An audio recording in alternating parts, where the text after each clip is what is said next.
الله من الشيطان الرجيم. بسم الله الرحمن الرحيم. واعلموا أنما غنمتم من شيء فأن لله خمسه وللرسول ولذي القربى واليتامى والمساكين وابن السبيل إن كنتم آمنتم بالله وما أنزلنا على عبدنا يوم الفرقان يوم التقى الجمعان والله على كل شيء قدير. إذ أنتم بالعدوة الدنيا وهم بالعدوة القصوى والركب أسفل منكم ولو تواعدتم لاختلفتم في الميعاد ولكن ليقضي الله أمرا كان مفعولا ليهلك من هلك بينة وإن الله لسميع عليم. إذ يريكهم الله في منام قليلا ولو أراكهم كثيرا لفشلتم ولتنازعتم في الأمر ولكن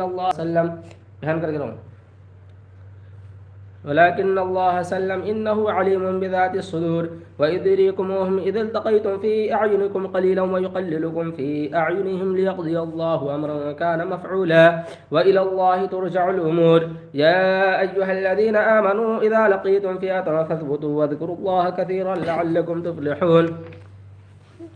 وأطيعوا الله ورسوله ولا تنازعوا فتفشلوا وتذهب ريحكم واصبروا إن الله مع الصابرين. ولا تكونوا كالذين خرجوا من ديارهم بطرا ورئاء الناس ويصدون عن سبيل الله والله بما يعملون محيط.